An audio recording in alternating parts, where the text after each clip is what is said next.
അസ്സലാമു അലൈക്കും. ഒരു മനുഷ്യന് നിറക്കാൻ കഴിയുന്ന ഏറ്റവും മോശം സ്ഥലം വയറാണ്.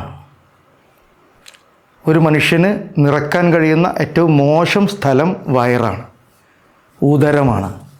റസൂൽ സല്ലല്ലാഹു അലൈഹി വസല്ലമയുടെ ഒരു ഹദീസിൻ്റെ ഏറെക്കുറെയുള്ള ഒരർത്ഥമാണ് അത്. അത് വെച്ച് ആലോചിച്ചാൽ കുറേ കാര്യങ്ങൾ തെളിഞ്ഞു വരും. മതമല്ല പ്രശ്നം, എരിയുന്ന പൊരിയുന്ന വയറാണ് പ്രശ്നം എന്ന മുദ്രാവാക്യമുയർത്തിയാണ് തൊഴിലാളി വർഗ പ്രത്യയശാസ്ത്രം നമ്മുടെ ലോകത്ത് ഒരു വലിയ അധികാര ശക്തിയായി മാറിയത്. നിങ്ങൾ ആലോചിച്ച് നോക്കൂ, മനുഷ്യൻ്റെ ഏറ്റവും പ്രധാന പ്രശ്നം വയറാണോ? ഒരുപക്ഷെ വിശപ്പ് മനുഷ്യൻ്റെ ഏറ്റവും കഠിനമായ ഒരവസ്ഥകളിൽ ഒന്നാണെന്ന് നമുക്കറിയാം. ലോകത്തിൻ്റെ പല ഭാഗങ്ങളിലും പട്ടിണി കിടക്കുന്ന കുഞ്ഞുങ്ങളും കുടുംബങ്ങളും ഇന്നത്തെ നമ്മുടെ വേദനാജനകമായ കാഴ്ചകളിലും അനുഭവങ്ങളിലും ഒന്നാണ്. അതും നമുക്കറിയാം. ചരിത്രത്തിൽ പട്ടിണി കിടക്കുന്നവരുടെ അധസ്ഥിതരുടെ ചരിത്രമാണ് ഇന്ന് നമ്മൾ മനസ്സിലാക്കുന്ന പൂർവ്വചരിത്രമെന്നും നമുക്കറിയാം.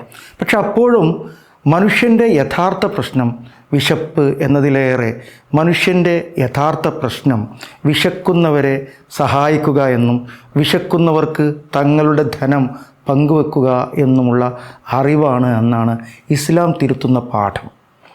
ഒരാൾക്ക് നാളെ പുലരാനിരിക്കുന്ന തൊഴിലാളി വർഗ സ്വർഗരാജ്യം കിനാവ് കണ്ട് ഇന്ന് കോഴി ബിരിയാണി തിന്ന് ഉറങ്ങാൻ പറ്റും.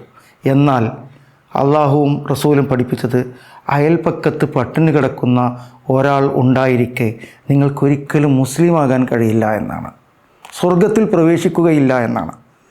വരാനിരിക്കുന്ന തൊഴിലാളി വർഗ സർവ്വരാജ്യമല്ല, സ്വന്തം അയൽപ്പക്കത്ത് ഇപ്പോൾ പട്ടിണി കിടക്കുന്ന ഒരാളെക്കുറിച്ചുള്ള ആധിയാണ് യഥാർത്ഥ മുസ്ലിമിൻ്റെ സാമൂഹികമായ ആധി.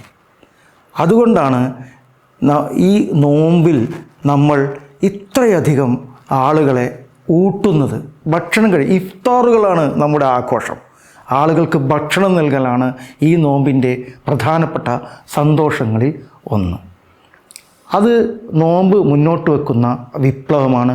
നമ്മുടെ ശരീരത്തിനോട് തന്നെ നാം ചെയ്യുന്ന സമരമുറയാണ്. അപ്പോൾ യഥാർത്ഥത്തിൽ വയറല്ല മനുഷ്യൻ്റെ പ്രശ്നം, സ്വന്തം അപ്പുറത്ത് വിശക്കുന്നവരെ, അയൽപ്പക്കത്ത് വിശക്കുന്നവരെ അറിയുക എന്ന മനോഭാവമാണ്.